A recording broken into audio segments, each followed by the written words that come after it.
Hello welcome back to channel. So ഇന്നത്തെ ഈ ഒരു വീഡിയോയിൽ നമ്മൾ പഠിക്കാൻ പോകുന്നത് എം ജി യൂണിവേഴ്സിറ്റി MSc ഫിസിക്സിന്റെ സെക്കൻഡ് സെമസ്റ്ററിലെ പേപ്പർ ആയിട്ടുള്ള സ്റ്റാറ്റിസ്റ്റിക്കൽ മെക്കാനിക്സ് ആണ്. അപ്പോൾ അതിൽ ഫസ്റ്റ് യൂണിറ്റ് ആണ് സ്റ്റാറ്റിസ്റ്റിക്കൽ ബേസിസ് ഓഫ് തെർമോഡൈനാമിക്സ്. അതിൽ തുടക്കത്തെ ആ ഒരു പോർഷൻ, അതായത് ഏറ്റവും ബേസിക് ആയിട്ടുള്ള കാര്യങ്ങളാണ് ഈ ഫസ്റ്റ് ക്ലാസ്സിൽ നമ്മൾ പഠിക്കുന്നത്.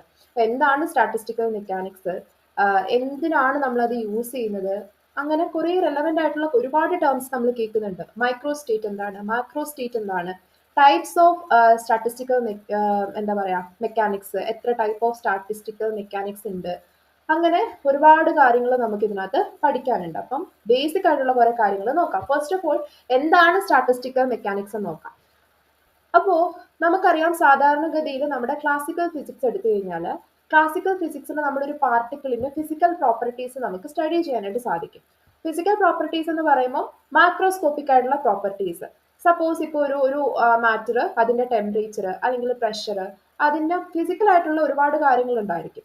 അപ്പൊ ആ കാര്യങ്ങളൊക്കെ നമുക്ക് ഈസി ആയിട്ട് സ്റ്റഡി ചെയ്യാനായിട്ട് സാധിക്കും. അപ്പൊ കുറച്ച് ഒന്നോ രണ്ടോ അല്ലെങ്കിൽ കുറച്ച് നമ്പർ ഓഫ് പാർട്ടിക്കിൾസേ ഉള്ളൂ എങ്കിൽ അങ്ങനത്തെ പാർട്ടിക്കിൾസിന്റെ ഒരു ഫിസിക്കൽ പ്രോപ്പർട്ടീസ് സ്റ്റഡി ചെയ്യാൻ വേണ്ടിയിട്ട്, അല്ലെങ്കിൽ അതിന്റെ സ്റ്റേറ്റ് ഓഫ് മാറ്റർ, അല്ലെങ്കിൽ അതിന്റെ ആ ഒരു ഇക്വേഷൻ ഓഫ് സ്റ്റേറ്റ് ഒക്കെ നമുക്ക് ഡിഫൈൻ ചെയ്യാൻ വേണ്ടിയിട്ട് നമുക്ക് തെർമോഡൈനാമിക്സ് എന്ന് പറയുന്ന ബ്രാഞ്ച് തന്നെ ധാരാളമാണ്. ഓക്കെ, അത് ഒരുപാട് നമ്പർ ഓഫ് പാർട്ടിക്കിൾസ് ഇല്ലാത്ത സമയത്താണ്.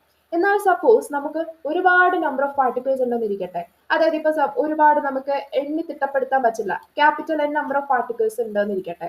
അത്രയും നമ്പർ ഓഫ് പാർട്ടിക്കിൾസ് ഉള്ളപ്പോൾ ഓരോ പാർട്ടിക്കിൾ എടുത്തിട്ട് അതിലോട്ട് നമ്മുടെ ഈ ഒരു തെർമോഡൈനാമിക്സ് അല്ലെങ്കിൽ ordinary law of physics apply ചെയ്യുക, ഇക്വേഷൻസ് നമ്മുടെ സാധാരണ ഓർഡിനറി ലോ അപ്ലൈ ചെയ്യുക എന്ന് പറയുന്നത് ഒരിക്കലും പോസിബിൾ ആയിട്ടുള്ള കാര്യമല്ല.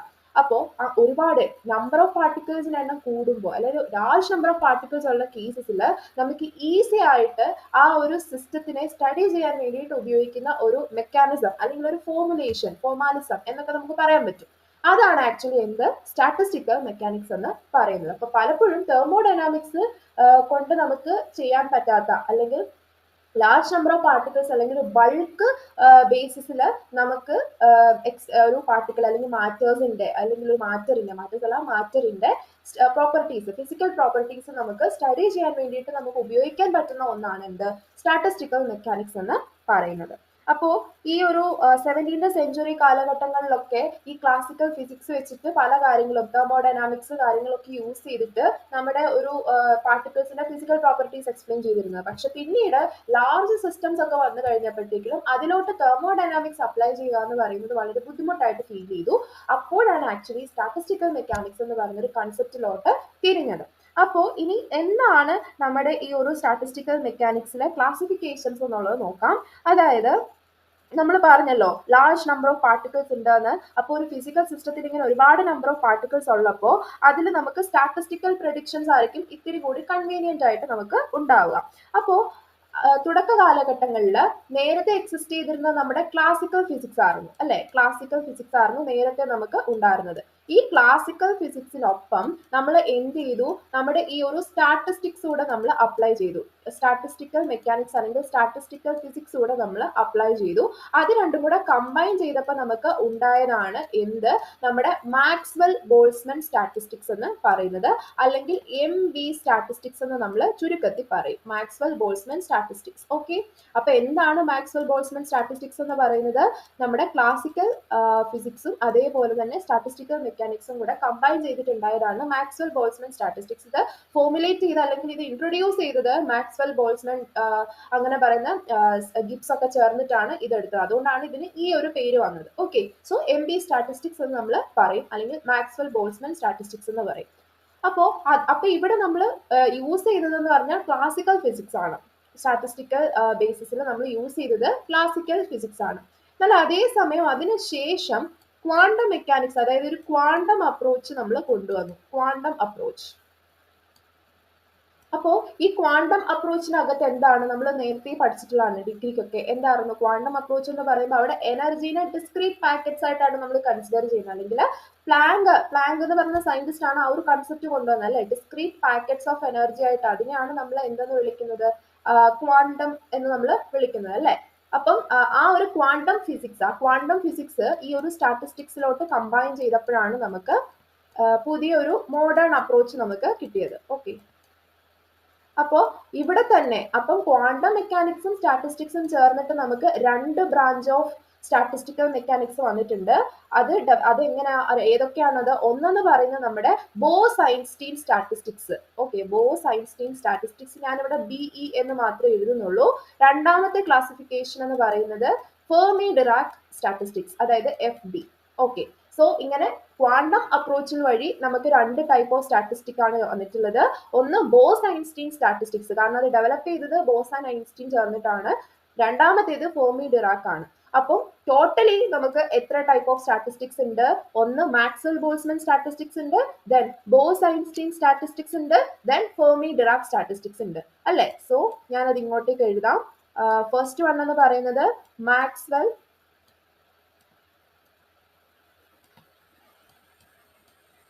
Maxwell Boltzmann statistics.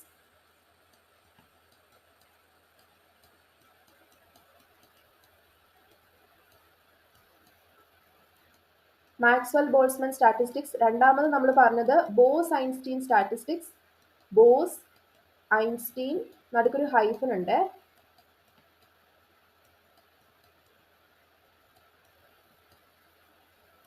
Bose-Einstein, and third one is Fermi Dirac.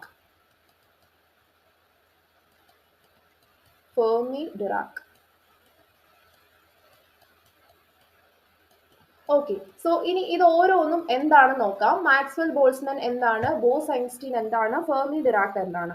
So ആദ്യം തന്നെ മാക്സ്വെൽ ബോൾസ്മാൻ എന്ന് പറയുമ്പോൾ അറിയാം, ക്ലാസിക്കൽ ഫിസിക്സ് ആയിട്ട് അതിൽ നിന്ന് വന്നതാണ് മാക്സ്വെൽ ബോൾസ്മാൻ സ്റ്റാറ്റിസ്റ്റിക്സ് എന്ന് പറയുന്ന ബ്രാഞ്ച്. അപ്പോൾ ഇവിടെ മെയിൻ ആയിട്ടും പാർട്ടിക്കിൾസ്, ഞാനിപ്പോൾ ഇവിടെ ഹെഡിങ് കൊടുക്കാം, എന്നിട്ട് കീ പോയിന്റ്സ് ആയിട്ട് എഴുതാം. MD സ്റ്റാറ്റിസ്റ്റിക്സ് എന്ന് മാത്രമേ ഞാൻ ഇനി അങ്ങോട്ടേക്ക് പറയുള്ളൂ. അപ്പൊ മനസ്സിലാക്കിക്കോണം അത് മാക്സ്വെൽ ബോൾസ്മാൻ ആണെന്ന്. ഓക്കെ, സോ MD സ്റ്റാറ്റിസ്റ്റിക്സിന്റെ പ്രത്യേകത എന്താണ്? ഇവിടുത്തെ പാർട്ടിക്കിൾസ് എന്ന് പറയുന്നത് ഐഡന്റിക്കൽ ആണ്. എന്ന് വെച്ചാൽ കണ്ടു കഴിഞ്ഞാൽ എല്ലാം ഒരേപോലെ ഇരിക്കും. ഐഡന്റിക്കൽ പാർട്ടിക്കിൾസ് ആണ്. പാർട്ടിക്കിൾസ് ആർ ഐഡന്റിക്കൽ, പക്ഷെ അതേപോലെ തന്നെ ഡിസ്റ്റിങ്വിഷബിൾ ആണ്. അതായത് നമുക്ക് വേർതിരിച്ചറിയാനായിട്ട് പറ്റും. ഒരേപോലെ ഇരിക്കുമെങ്കിലും നമുക്ക് എന്ത് ചെയ്യാൻ പറ്റും? വേർതിരിച്ചറിയാൻ പറ്റും. അതാണ് ഡിസ്റ്റിങ്വിഷബിൾ എന്ന് പറയുന്നത്. ഡിസ്റ്റിങ്വിഷബിൾ. സോ പാർട്ടിക്കിൾസ് എന്തൊക്കെയാണ്? ഐഡന്റിക്കൽ ആണ്, അതേപോലെ തന്നെ ഡിസ്റ്റിങ്വിഷബിളും ആണ്. ഇനി മൂന്നാമത്തെ പോയിന്റ് എന്ന് പറഞ്ഞാൽ പാർട്ടിക്കിൾസിന് ഏത് സ്പിന്ന് വേണേലും ആകാം. പാർട്ടിക്കിൾസ് ഓഫ് എനി സ്പിൻ, ഏത് സ്പിന്നും ഇതിന് പറ്റും. ഓക്കെ, അപ്പോൾ ഏത് സ്പിന്നുള്ള പാർട്ടിക്കിൾസും ഇതിൽ അലൗഡ് ആണ്. അപ്പോൾ ഇത് മൂന്നെണ്ണമാണ് മാക്സ്വെൽ ബോൾസ്മാൻ സ്റ്റാറ്റിസ്റ്റിക്സിന്റെ പ്രത്യേകതകൾ. അപ്പോൾ മാക്സ്വെൽ ബോൾസ്മാൻ സ്റ്റാറ്റിസ്റ്റിക്സിൽ ഇൻവോൾവ് ആയിട്ടുള്ള പാർട്ടിക്കിൾസിന്റെ പ്രത്യേകത എന്തൊക്കെയാണ്? പാർട്ടിക്കിൾസ് ഐഡന്റിക്കൽ ആയിരിക്കും, ഡിസ്റ്റിങ്വിഷബിൾ ആയിരിക്കും, അതേപോലെ these include particles having any spin, ഏത് സ്പിന്നുള്ള പാർട്ടിക്കിൾസും ഇതിൽ ഇൻവോൾവ് ആവും. സോ ഇതിൽ വരുന്ന ഇങ്ങനത്തെ പാർട്ടിക്കിൾസിന് എക്സാമ്പിൾ ആണ് മോളിക്യൂൾസ് ഓഫ് ഗ്യാസ്, അല്ലെങ്കിൽ പാർട്ടിക്കിൾസ് ഇൻ എ ഗ്യാസ്. ഒരു ഗ്യാസിനകത്തെ മോളിക്യൂൾസ് ഉണ്ടല്ലോ, അതൊക്കെ ഇതിന് എക്സാമ്പിൾ ആണ്.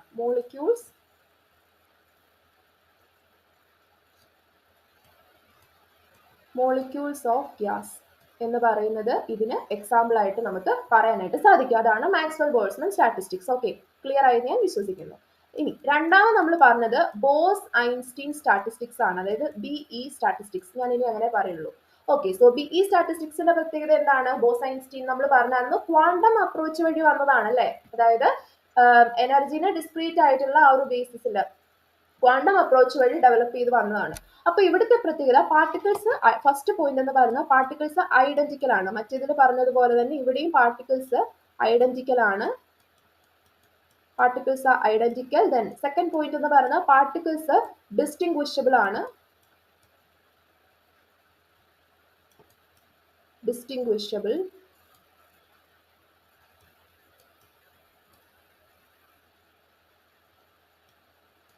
ഓക്കെ, ദെൻ മൂന്നാമത്തെ പോയിന്റ് സ്പിന്നിനെ പറ്റിയിട്ട്.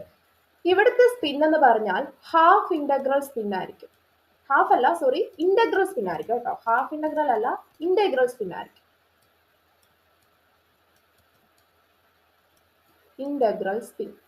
എന്താണ് ഈ ഇന്റഗ്രൽ സ്പിൻ എന്ന് ഉദ്ദേശിക്കുന്നത്? അതായത് ഇന്റീജർ ആയിട്ടുള്ള സ്പിന്നുകളായിരിക്കും. ഇന്റീജർ എന്ന് വെച്ചാൽ സാധാരണ നമ്മുടെ 1, 2, 3 അങ്ങനെ പോകുന്നതാണ്. ഓക്കെ, സോ ഇതേപോലെ ഇന്റഗ്രൽ സ്പിൻ ആയിരിക്കും നമ്മുടെ പാർട്ടിക്കിൾസിന് ഉണ്ടാവുക. സോ ഇന്റഗ്രൽ സ്പിൻ ഉള്ള പാർട്ടിക്കിൾസിന്, അങ്ങനത്തെ പാർട്ടിക്കിൾസിനെ നമ്മൾ വിളിക്കുന്നതാണ് എന്ത്? ബോസോൺസ്. എന്താണ്? ബോസോൺസ്. അതുകൊണ്ട് തന്നെ ബോസ്-ഐൻസ്റ്റീൻ സ്റ്റാറ്റിസ്റ്റിക്സിലെ പാർട്ടിക്കിൾസിനെ നമ്മൾ വിളിക്കുന്നത് എന്താണ്? ബോസോൺസ് ആണ്. ബോസോൺസിന്റെ പ്രത്യേകത എന്താണ്? ഒരു ഇന്റഗ്രൽ സ്പിൻ ആണ്. ഹാഫ് അല്ല, ഇന്റഗ്രൽ സ്പിൻ ആണ്. ഓക്കെ, സോ ബോസ്-ഐൻസ്റ്റീൻ സ്റ്റാറ്റിസ്റ്റിക്സിന്റെ പ്രത്യേകതകൾ ഇത്രയാണ്. ഐഡന്റിക്കൽ പാർട്ടിക്കിൾസ് ആയിരിക്കും, ഡിസ്റ്റിങ്വിഷബിൾ ആയിരിക്കും, പക്ഷെ അവിടുത്തെ സ്പിൻ എന്ന് പറയുന്നത് ഇന്റഗ്രൽ സ്പിൻ ആയിരിക്കും. അതുകൊണ്ട് തന്നെ ഈ പാർട്ടിക്കിൾസിനെ ബോസോൺസ് എന്ന് നമ്മൾ വിളിക്കും. ഇനി ഈ ബോസോൺസിന്റെ എക്സാമ്പിൾ എന്താണ്? ഇതിനുള്ള ഈ കേസിലത്തെ എക്സാമ്പിൾ എന്ന് പറയുന്നത്, ബോസോൺസിന്റെ example helium atoms at low temperature, helium atoms at low temperature, അതേപോലെ മറ്റൊരു എക്സാമ്പിൾ ആണ് നമ്മുടെ ഫോട്ടോൺസ് എന്ന് പറയുന്നത്. ഫോട്ടോൺസ്. ഓക്കെ, ഇത്രയാണ് അതിന്റെ എക്സാമ്പിൾസ് ആയിട്ട് വരുന്നത്. ഇനി മൂന്നാമത് നമുക്ക് ഡിസ്കസ് ചെയ്യാനുള്ളത് നമ്മുടെ ഫെർമി ഡിറാക് സ്റ്റാറ്റിസ്റ്റിക്സ് ആണ്, അതായത് FD സ്റ്റാറ്റിസ്റ്റിക്സ് നമ്മൾ പറയും. ഇവിടുത്തെ പ്രത്യേകത, പാർട്ടിക്കിൾസ് മറ്റേതുപോലെ തന്നെ ഐഡന്റിക്കൽ തന്നെയാണ്. ഐഡന്റിക്കൽ ആണ്. First point is identical.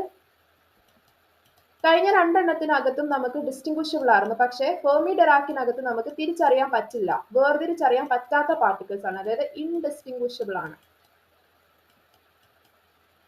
ഇൻഡിസ്റ്റിങ്വിഷബിൾ particles ആണ്. ഇനി അടുത്തത് സ്പിന്നിനെ പറ്റിയിട്ടുള്ള പോയിന്റ് ആണ് അല്ലെ. സ്പിൻ എന്ന് പറയുന്നത് ഇവിടെ ഹാഫ് ഇന്റഗ്രൽ സ്പിൻ ആണ് വരുന്നത്. Okay, half integral spin. Half integral spin എന്ന് വെച്ച് കഴിഞ്ഞാൽ 1/2, 3/2, 5/2 അങ്ങനെ ആയിരിക്കും പോകുന്നുണ്ടാവുക. 1/2, 3/2 എക്സെട്ര, അതേ ആ ഒരു രീതിയിലായിരിക്കും പോകുന്നുണ്ടാവുക സ്പിൻ എന്ന് പറയുന്നത്. സോ ഇങ്ങനെ ഈ ഹാഫ് ഇന്റഗ്രൽ സ്പിൻ എന്ന് പറയുന്ന കാര്യം കേൾക്കുമ്പോഴേ നിങ്ങൾക്ക് ഓർമ്മ വരുന്നത് എന്തൊക്കെയാണ്? ഇലക്ട്രോൺസ്, പ്രോട്ടോൺസ്, അങ്ങനത്തെ പാർട്ടിക്കിൾസ് ആണ് അല്ലെ. അപ്പോൾ ഈ ഒരു ഹാഫ് ഇന്റഗ്രൽ സ്പിന്ന്, ഇങ്ങനത്തെ പാർട്ടിക്കിൾസിനെ, ഫെർമി ഡിറാക് സ്റ്റാറ്റിസ്റ്റിക്സിലെ പാർട്ടിക്കിൾസിനെയാണ് നമ്മൾ എന്തെന്ന് വിളിക്കുന്നത്? ഫെർമിയോൺസ്. ഫെർമിയോൺസ് എന്നാണ് നമ്മൾ വിളിക്കുന്നത്. ഹാഫ് ഇന്റഗ്രൽ സ്പിൻ ആണ് വരുന്നത്. സോ ആ ഒരു സ്റ്റാറ്റിസ്റ്റിക്സ് ആണ് ഫെർമി ഡിറാക് സ്റ്റാറ്റിസ്റ്റിക്സ്. അപ്പോൾ ഇതിന്റെ എക്സാമ്പിൾ നമുക്കിത് അറിയാവുന്നതാണ്, നമ്മൾ പണ്ട് മുതലേ കേൾക്കുന്നതാണ്. ഇലക്ട്രോൺസ് വരും, പിന്നെന്താ വരുന്നത്? പ്രോട്ടോൺസ് വരും. അതിനൊക്കെ ഹാഫ് ഇന്റഗ്രൽ സ്പിൻ ഉള്ള പാർട്ടിക്കിൾസ് ആണ് അല്ലെ. പിന്നെന്താണ്? ന്യൂട്രോൺസ് വരും.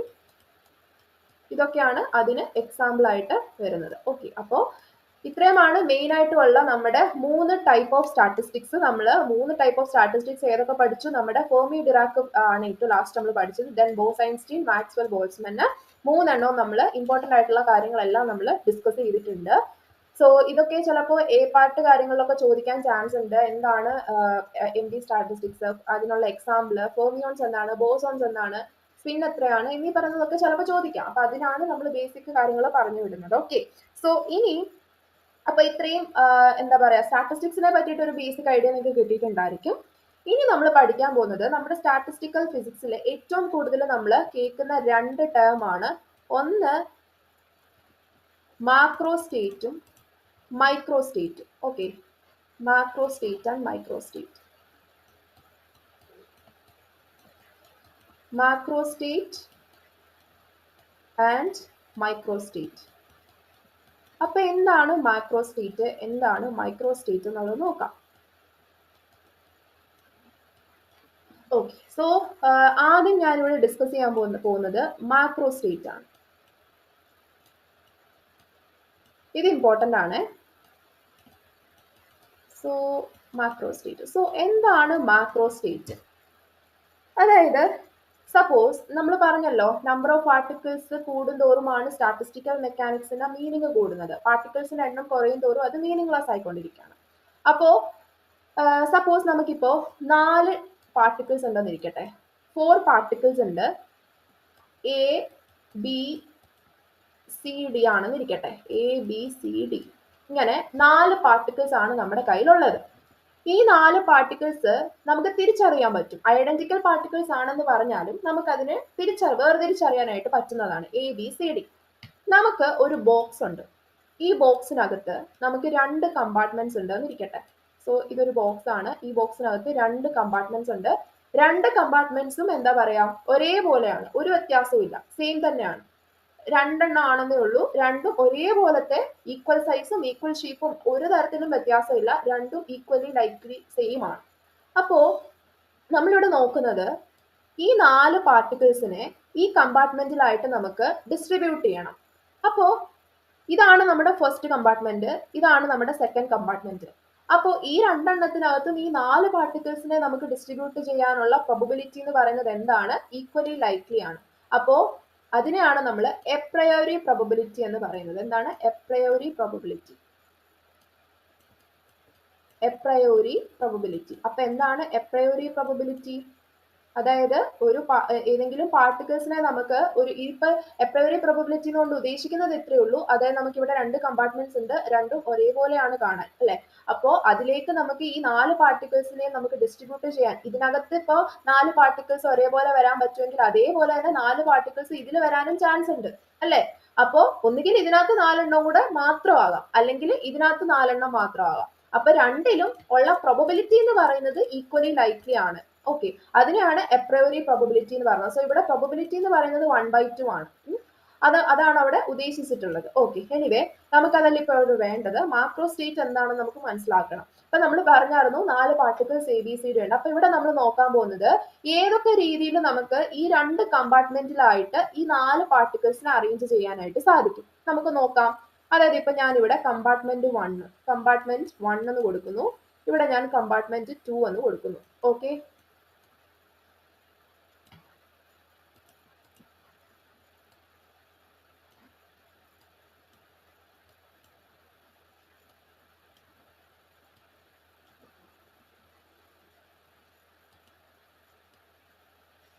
ഓക്കെ, ഏതൊക്കെ രീതിയിൽ ഈ 4 പാർട്ടിക്കിൾസിനെ നമുക്ക് അറേഞ്ച് ചെയ്യാൻ പറ്റുമെന്ന് നമുക്കൊന്ന് നോക്കാം. ആദ്യത്തെ പ്രോബബിലിറ്റി എന്താണ്? ഇതാണ് നമ്മുടെ ബോക്സ് എങ്കിൽ 2 കമ്പാർട്ട്മെന്റ് ഉണ്ട്. ആദ്യത്തെ ചാൻസ് എന്താണ്? ഇത് ഫസ്റ്റ് കമ്പാർട്ട്മെന്റ്, ഇത് സെക്കൻഡ് കമ്പാർട്ട്മെന്റ്. ഓക്കെ, ആദ്യത്തെ ചാൻസ് എന്താണ്? ഈ ഫസ്റ്റ് കമ്പാർട്ട്മെന്റിൽ ഒരു പാർട്ടിക്കിൾ പോലും ഇല്ല. രണ്ടാമത്തേനകത്ത് 4 എണ്ണവും നമുക്ക് ഇടാൻ പറ്റും, അല്ലെങ്കിൽ ഇട്ട 4 എണ്ണവും രണ്ടാമത്തേനകത്ത് പോയി. ആദ്യത്തെ പ്രോബബിലിറ്റി ഇതാണ്, അല്ലെ? സോ ഫസ്റ്റ് കമ്പാർട്ട്മെന്റിൽ 0 വരണം, സെക്കൻഡ് കമ്പാർട്ട്മെന്റിൽ 4 എണ്ണം. ഇതാണ് ഒരു വേ എന്ന് പറയുന്നത്, ഫസ്റ്റ് എന്ന് പറയുന്നത്. ഇനി രണ്ടാമത്തെ രീതി എന്താണ്? ഫസ്റ്റ് കമ്പാർട്ട്മെന്റിൽ ഒരെണ്ണം വരാം, സെക്കൻഡ് കമ്പാർട്ട്മെന്റിൽ ബാക്കി 3 എണ്ണം വരാം, അല്ലെ? അടുത്തത് എന്താണ്? ഇവിടെ 1ഉം ഇവിടെ 3ഉം. ആ ഒരു രീതിയിൽ നമുക്ക് വരാൻ പറ്റുന്നതാണ് രണ്ടാമത്തേത് എന്ന് പറയുന്നത്. മൂന്നാമത്തേത് എന്താ വരുന്നത്? മൂന്നാമത്തേത് എന്ന് പറയുമ്പോൾ ഇവിടെയും 2 വരാം, ഇവിടെയും 2 വരാം, അല്ലെ? അപ്പം 2 2 എന്നുള്ളതായിരിക്കും രണ്ടാമത്തേത്. സോ ഇവിടെ 2 2 മൂന്നാമത്തേത്. ഓക്കെ, ഇനി നാലാമത്തേത് വരുമ്പോൾ എന്ത് വരും? ഇവിടെ 3 ആണ്, ഇവിടെ 1ഉം. Okay, so 3 1. ലാസ്റ്റ് 1 ഏതാ? ലാസ്റ്റ് 1 എന്ന് പറയുമ്പോൾ ഫസ്റ്റിനകത്ത് 4ഉം സെക്കൻഡിൽ ഒന്നും വരാതിരിക്കാം, അല്ലെ? ഫസ്റ്റില് 4ഉം സെക്കൻഡിൽ 0ഉം. സോ ഇത്രയും പോസിബിൾ അറേഞ്ച്മെന്റ്സ് അല്ലെങ്കിൽ ഡിസ്ട്രിബ്യൂഷൻസ് ആണ് നമുക്ക് ഈ 4 പാർട്ടിക്കിൾസിന് 2 കമ്പാർട്ട്മെന്റ്സിലായിട്ടുള്ളത്. എത്ര എണ്ണം ഉണ്ട്? 1 2 3 4 5 ഡിഫറെന്റ് വേസിൽ നമുക്ക് ഇതിനെ എന്ത് ചെയ്യാം? അറേഞ്ച് ചെയ്യാം. So number of possible arrangements, number of possible arrangements.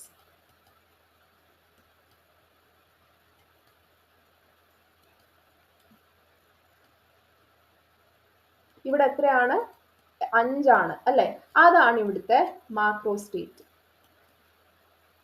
Okay, അപ്പോൾ മാക്രോ സ്റ്റേറ്റ് എന്താണെന്നുള്ളത് മനസ്സിലായല്ലോ. അതായത് ഇപ്പൊ നമുക്ക് 4 പാർട്ടിക്കിൾസ് ഉണ്ടായിരുന്നു, ആ 4 പാർട്ടിക്കിൾസിനെ 5 ഡിഫറെന്റ് രീതിയിൽ നമുക്ക് അറേഞ്ച് ചെയ്യാനായിട്ട് സാധിക്കും.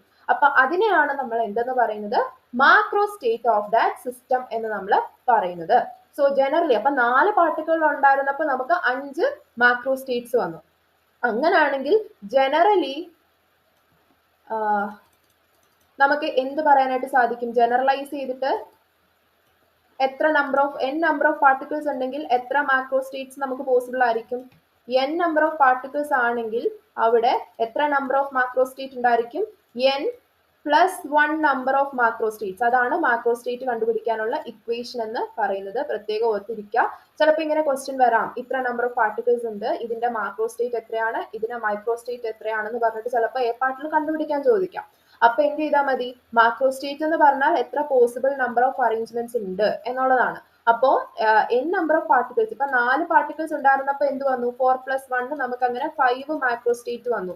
6 പാർട്ടിക്കിൾസ് ഉണ്ടെങ്കിൽ 6+1, അതായത് 7 നമ്പർ ഓഫ് മാക്രോസ്റ്റേറ്റ്സ് ആയിരിക്കും അവിടെ ഉണ്ടാവുക. So generally n number of particles ആണെങ്കിൽ അവിടെ n+1 നമ്പർ ഓഫ് മാക്രോസ്റ്റേറ്റ്സ് ആയിരിക്കും നമുക്ക് അവിടെ പോസിബിൾ ആയിട്ട് വരുന്നത്. ഇനി അടുത്ത് നമുക്ക് പഠിക്കാനുള്ള കൺസെപ്റ്റ് എന്ന് പറയുന്നതാണ് മൈക്രോസ്റ്റേറ്റ്. ഓക്കെ, അപ്പൊ എന്താണ് മൈക്രോസ്റ്റേറ്റ് എന്നുള്ളത് നോക്കാം.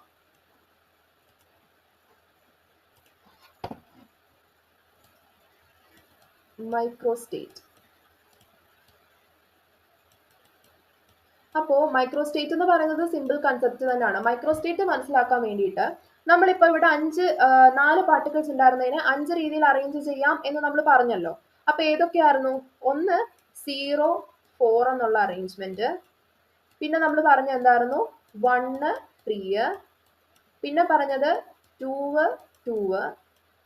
പിന്നെ പറഞ്ഞത് 3, 1 ആൻഡ് ഫൈനലി 4, 0. ഇങ്ങനെ 5 മാക്രോസ്റ്റേറ്റ്സ് ആണ് നമുക്ക് ഉണ്ടായിരുന്നത്. ഇനി ഓരോന്നിനും കറസ്പോണ്ടിങ് ആയിട്ട്, അതായത് 0, 4 എന്ന് പറയുന്ന ഈ ഓരോന്നിനും അതിൻ്റെതായിട്ടുള്ള ഒരു അറേഞ്ച്മെന്റ് ഉണ്ടായിരിക്കും. ഓക്കെ, കോൺസ്റ്റിറ്റ്യൂവന്റ് അറേഞ്ച്മെന്റ്സ് ഉണ്ടായിരിക്കും. അതാണ് ഇനി അത് ഞാനിപ്പോ പറഞ്ഞുതരാം. അതിപ്പോ 0, 4 എന്ന് പറയുന്ന അറേഞ്ച്മെന്റ് നമ്മൾ എടുത്തു കഴിഞ്ഞാൽ അതിന്റെ മീനിങ് എന്താണ്? ഫസ്റ്റ് കമ്പാർട്ട്മെന്റിൽ ഒന്നുമില്ല, സെക്കൻഡിനകത്ത് 4 പാർട്ടിക്കിൾസ് ഉണ്ട് എന്നുള്ളതാണ്. അതിനെ വേറൊരു രീതിയിൽ നിങ്ങൾക്ക് ഇനി അറേഞ്ച് ചെയ്യാൻ പറ്റുമോ? പറ്റത്തില്ല. അതായത് വിച്ച് മീൻസ് ഇവിടുത്തെ നമ്പർ ഓഫ് മൈക്രോസ്റ്റേറ്റ് എന്ന് പറയുന്നത് 1 ആണ്. ഓക്കെ, ഇനി അടുത്ത അറേഞ്ച്മെന്റ് എടുക്കുക, 1, 3. ഓക്കെ, ഇതിന്റെ കേസ് വന്നു കഴിയുമ്പോൾ ഇപ്പൊ ഞാനിവിടെ ഇത് ഫസ്റ്റ് കമ്പാർട്ട്മെന്റിൻ്റെത്, ഇത് സെക്കൻഡ് കമ്പാർട്ട്മെന്റിൻ്റെത്. ഓക്കെ, ഇതിന്റെ നോക്കുവാണെങ്കിൽ ഫസ്റ്റ് കമ്പാർട്ട്മെന്റിൽ ഇതിന്റെ മീനിങ് എന്താണ്? ഫസ്റ്റ് കമ്പാർട്ട്മെന്റിൽ ഒരു പാർട്ടിക്കിളും സെക്കൻഡ് കമ്പാർട്ട്മെന്റിൽ 3 പാർട്ടിക്കിളും. അപ്പോ ഇതിന് ഏതൊക്കെ രീതിയിൽ ഇത് പോസിബിൾ ആണ്? ഫസ്റ്റ് കമ്പാർട്ട്മെന്റിൽ ഒരു പാർട്ടിക്കിൾ എന്നാണ് പറഞ്ഞിട്ടുള്ളത്. അത് എ ആവാം, ബി ആവാം, സി ആവാം, ഡി ആവാം, അല്ലെ? മൊത്തം നമുക്ക് 4 പാർട്ടിക്കിൾസ് ആയിരുന്നു. ഏതൊക്കെയായിരുന്നു? എ, ബി, സി, ഡി, അല്ലെ? അപ്പോ ഇതിൽ ഏത് പാർട്ടിക്കിൾ വേണമെങ്കിലും ഫസ്റ്റ് കമ്പാർട്ട്മെന്റിൽ വരാം. ഒരു പാർട്ടിക്കിൾ ഉണ്ടാവണം എന്നേ പറഞ്ഞിട്ടുള്ളൂ.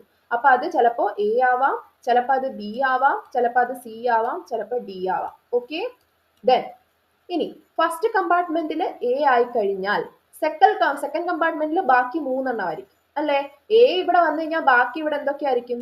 ബി ആവാം, സി ആവാം, ഡി ആവാം. ഇനി ഫസ്റ്റ് കമ്പാർട്ട്മെന്റിൽ ബി വന്നു കഴിഞ്ഞാൽ ഇവിടെ എ ആവാം, സി ആവാം, ഡി ആവാം. ഫസ്റ്റ് കമ്പാർട്ട്മെന്റിൽ സി ആയി കഴിഞ്ഞാലോ എ ആവാം, ബി ആവാം, ഡി ആവാം. ഫസ്റ്റ് കമ്പാർട്ട്മെന്റിൽ ഡി വന്നു കഴിഞ്ഞാൽ എ ആവാം, സി ആവാം, ബി ആവാം, സി ആവാം, അല്ലെ? അപ്പോ നോക്കിക്കേ, ഇവിടെ എത്ര അറേഞ്ച്മെന്റ്സ് ഉണ്ട്? ഈ ഒരു പർട്ടിക്കുലർ അറേഞ്ച്മെന്റ് അല്ലെങ്കിൽ ഈ ഒരു പർട്ടിക്കുലർ മാക്രോസ്റ്റേറ്റിനെ തന്നെ നമുക്ക് ഏതൊക്കെ രീതിയിൽ നമുക്ക് അറേഞ്ച്മെന്റ്സ് പോസിബിൾ ആണ്? 4 രീതിയിൽ പോസിബിൾ ആണ്. അപ്പോൾ ഇവിടെ നമുക്ക് മൊത്തം എത്ര മൈക്രോസ്റ്റേറ്റ്സ് ഉണ്ട്? 4 മൈക്രോസ്റ്റേറ്റ്സ് ഉണ്ട്. ഓക്കെ, സോ ഇതാണ് മൈക്രോസ്റ്റേറ്റ് എന്ന് പറയുന്ന കൺസെപ്റ്റ്. ഓക്കെ, 4 മൈക്രോസ്റ്റേറ്റ്സ് ഉണ്ട്. ഓക്കെ, ദെൻ അടുത്തത് എടുത്ത് നോക്കിയേ, 2, 2 എന്ന് പറയുന്ന മാക്രോസ്റ്റേറ്റ്. ഇതിനും എങ്ങനെ വരും? ഇതിനെങ്ങനെയാ വരുന്നുണ്ടാവുക? ഇതിന്റെ മീനിങ് എന്താ? ഫസ്റ്റ് കമ്പാർട്ട്മെന്റിൽ 2 എണ്ണം, സെക്കൻഡ് കമ്പാർട്ട്മെന്റിൽ 2 എണ്ണം. 2 എണ്ണം വരണം എന്നേ പറഞ്ഞിട്ടുള്ളൂ. നമുക്ക് എ എന്ന് പറയുന്ന പാർട്ടിക്കിൾ ഉണ്ട്, ബി ഉണ്ട്, സി ഉണ്ട്, ഡി ഉണ്ട്. അപ്പോ ഏതൊക്കെ പോസിബിൾ ആണ്? ഒന്നുകിൽ ഇതിപ്പോ ഫസ്റ്റ് കമ്പാർട്ട്മെന്റ്, ഇത് സെക്കൻഡ്. ഓക്കെ, ഫസ്റ്റ് കമ്പാർട്ട്മെന്റിൽ ഒന്നുകിൽ എയും ബിയും വരാം. ഓക്കെ, അല്ലെങ്കിലോ ബിയും സിയും വരാം, സിയും ഡിയും വരാം, എയും സിയും വരാം. പിന്നെ ഏതാ വരുന്നത്? A B, B C, C D, A C, പിന്നെ ഏതാ? എ ഡി അല്ലേ?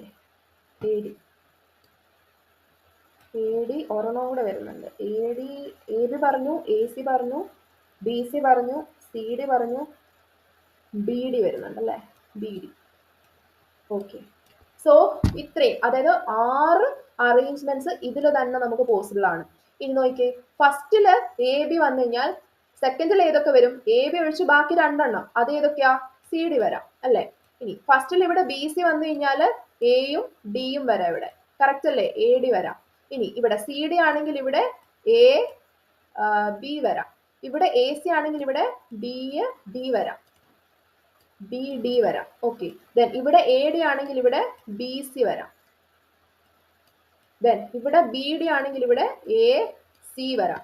കണ്ടോ? അപ്പോ 6 പോസിബിൾ അറേഞ്ച്മെന്റ്സ് ഈ ഒരു പെർട്ടിക്കുലർ മാക്രോ സ്റ്റേറ്റിൽ തന്നെ നമുക്ക് കിട്ടും. അപ്പൊ ഇവിടുത്തെ നമ്പർ ഓഫ് മൈക്രോ സ്റ്റേറ്റ്സ് 6 ആണ്. ഇനി അടുത്ത് നോക്കിയേ, അടുത്തത് ഏതാണ് നമുക്ക് വരുന്നത്? ഇപ്പൊ നമ്മള് ഇനി അടുത്തത് 3A1. 3A1 1 3യുടെ തന്നെ ആയിരിക്കും, അതായത് 4 എണ്ണം തന്നെ പോസിബിൾ ആയിരിക്കും. അടുത്ത അറേഞ്ച്മെന്റ് 3-1 ആണ്. അതിന് നേരത്തെ നമ്മൾ പറഞ്ഞ പോലെ തന്നെ 4 മൈക്രോ സ്റ്റേറ്റ്സ് തന്നെ ആയിരിക്കും ഉണ്ടാവുക. ഓക്കെ, 1 3യുടെ പോലെ തന്നെ ആയിരിക്കും. ആൻഡ് ഫൈനലി ലാസ്റ്റ് 1 0 4 എന്നുള്ള 4 0 എന്നുള്ളതാണ്. 4 0 0 4 പോലെ തന്നെ ആയിരിക്കും. അതിനും എത്രയാ? അതിന് 1 ആയിരിക്കും മൈക്രോ സ്റ്റേറ്റ്. കാരണം 0 4ന് 1 ആണ്, അപ്പൊ 4 0യ്ക്കും 1 മൈക്രോ സ്റ്റേറ്റ് തന്നെയാണ്. അപ്പൊ നോക്കിയേ, ഈ മൊത്തം ഉണ്ടായിരുന്ന ഇത്രയും, അതായത് നമ്മുടെ 5 എണ്ണം ഉണ്ടായിരുന്നു. 0 4ന് എത്ര മൈക്രോ സ്റ്റേറ്റ് വന്നു? 1 ആയിരുന്നു. ഇപ്പൊ നമ്മള് 1 2 1 3 അല്ലേ ഇത്? 1 3 ചെയ്തപ്പോ 4 കിട്ടി, 2 2 ചെയ്തപ്പോ 6 മൈക്രോ സ്റ്റേറ്റ് കിട്ടി. 3 1ന് 4 ആണ്, 4 0യ്ക്ക് 1 ആണ്. അപ്പൊ നോക്കിയാൽ മൊത്തം എത്ര ഉണ്ട്? 6 4 10 4 14 1 15 1 മൊത്തം 16 നമ്പർ ഓഫ് മൈക്രോ സ്റ്റേറ്റ്സ് ആണ് നമുക്ക് ഈ ഒരു പെർട്ടിക്കുലർ ഇതിന് കിട്ടിയിട്ടുള്ളത് അല്ലെ. അത്രയും മൈക്രോ സ്റ്റേറ്റ്സ്, 16 മൈക്രോ സ്റ്റേറ്റ്സ് ആണ് നമുക്ക് ഈ 4 പാർട്ടിക്കിൾസിന് നമുക്ക് കിട്ടിയിട്ടുള്ളത്. ഓക്കെ, അപ്പോൾ മൈക്രോ സ്റ്റേറ്റ് എന്താണ്, മാക്രോ സ്റ്റേറ്റ് എന്താണെന്ന് മനസ്സിലായല്ലോ. സോ അതുകൊണ്ട് തന്നെ നമുക്ക് മൈക്രോ സ്റ്റേറ്റ് കണ്ടുപിടിക്കാനുള്ള ഇക്വേഷൻ, അത് ജനറലി നമുക്ക് എന്തെന്ന് എഴുതാം? നമ്പർ ഓഫ് മൈക്രോ സ്റ്റേറ്റ്സ് എന്ന് പറയുന്നത്, okay, if there are n number of particles ഉണ്ടെങ്കിൽ ജനറൽ ഇക്വേഷൻ എന്ന് പറയുന്നത് 2n എന്നുള്ളതാണ്. അതിപ്പോ 4 പാർട്ടിക്കിൾ ആണെന്നുണ്ടെങ്കിൽ n 4 ആയി കഴിഞ്ഞാൽ, നമ്പർ ഓഫ് പാർട്ടിക്കിൾസ് ആണ് n കൊണ്ട് ഉദ്ദേശിക്കുന്നത് കേട്ടോ. So n is equal to 4 ആയി കഴിഞ്ഞാൽ എന്ത് വരും? 2 4. അങ്ങനെയാണ് നമുക്ക് എന്ത് കിട്ടിയത്? 16 എന്ന് കിട്ടിയത്. കറക്റ്റ് അല്ലേ? സോ ഇങ്ങനെയാണ് നമ്പർ ഓഫ് മൈക്രോ സ്റ്റേറ്റും മാക്രോ സ്റ്റേറ്റും. മാക്രോ സ്റ്റേറ്റിന്റെ ഇക്വേഷൻ എന്തായിരുന്നു? മറന്നു പോകരുത്. n നമ്പർ ഓഫ് പാർട്ടിക്കിൾസ് ആണെങ്കിൽ n+1 ആയിരിക്കും മാക്രോ സ്റ്റേറ്റിന്റെ ഇക്വേഷൻ. മൈക്രോ സ്റ്റേറ്റിന്റെ ഇക്വേഷൻ എന്താണ്? മൈക്രോ സ്റ്റേറ്റ് കണ്ടുപിടിക്കാൻ 2n എന്നുള്ളതാണ് equation. This is A very very important concept. നിങ്ങൾ ഇത് ഓർത്തിരിക്കണം. ഓക്കെ, ഇത് വെച്ച് ചിലപ്പോൾ പാട്ടിലോ എവിടെയെങ്കിലും ഒക്കെ ചിലപ്പോൾ ചെറിയ തോതിലൊക്കെ നിങ്ങളോട് ചിലപ്പോൾ ഡിഫൈൻ ചെയ്യാൻ ചോദിക്കും, എന്താണ് മൈക്രോ സ്റ്റേറ്റ്, എന്താണ് മാക്രോ സ്റ്റേറ്റ് എന്നീ പറയുന്ന കാര്യങ്ങളൊക്കെ ചിലപ്പോൾ ചോദിക്കും. അപ്പോൾ ഇത്രയും നിങ്ങൾ ഓർത്തിരിക്കാം. ബേസിക് ആയിട്ടുള്ള അത്യാവശ്യമുള്ള കാര്യങ്ങൾ ഇത്രയാണ്. ഇനി അടുത്ത് നമുക്ക് പഠിക്കാനുള്ളത് എൻസെമ്പിളിനെ പറ്റിയിട്ടാണ്. അപ്പൊ എന്തൊക്കെയാണ് എൻസെമ്പിൾ, എത്ര ടൈപ്പ് ഓഫ് എൻസെമ്പിൾസ് ഉണ്ട്? നിങ്ങൾ കേട്ടിട്ടുണ്ട് statistical ensembles, micro canonical, grand canonical. അപ്പൊ അതൊക്കെ നമുക്ക് നെക്സ്റ്റ് വീഡിയോയിൽ നമുക്ക് പഠിക്കാം. സോ ഈ ഒരു വീഡിയോയിൽ ഇത്രയും മതി. നെക്സ്റ്റ് ക്ലാസ്സിൽ നമുക്ക് ബാക്കി കാര്യങ്ങൾ ഡിസ്കസ് ചെയ്യാം. സോ നമ്മുടെ വീഡിയോ നിങ്ങൾക്ക് ഇഷ്ടമാണെന്നുണ്ടെങ്കിൽ ചാനൽ ലൈക്ക് ചെയ്യാനും ഷെയർ ചെയ്യാനും സബ്സ്ക്രൈബ് ചെയ്യാനും ഒരിക്കലും മറന്നു വരുത് കേട്ടോ. സബ്സ്ക്രൈബ് ചെയ്ത് തന്നെ നിങ്ങൾ വീഡിയോസ് കാണണേ. അപ്പോൾ നിങ്ങൾക്ക് എന്തെങ്കിലും ഡൗട്ട്സ് ഉണ്ടെങ്കിൽ കമന്റ് സെക്ഷനിൽ അറിയിച്ചിരുന്നാൽ മതി, ഞാനതൊക്കെ ക്ലിയർ ചെയ്ത് തരാം. സോ നമുക്ക് ടെലഗ്രാം ചാനൽ ഉണ്ട്, ഞാൻ അതിന്റെ ലിങ്ക് ഡിസ്ക്രിപ്ഷനിൽ ഞാൻ കൊടുത്തേക്കാം. അപ്പോൾ അതിൽ ജോയിൻ ചെയ്ത് കഴിഞ്ഞാൽ നിങ്ങൾക്ക് നോട്ട്സ് കാര്യങ്ങളൊക്കെ ആക്സസ് ചെയ്യാനായിട്ട് സാധിക്കും. ഓക്കെ, സോ ഇത്രയേ ഉള്ളൂ ഇന്നത്തെ നമ്മുടെ വീഡിയോ. ബൈ.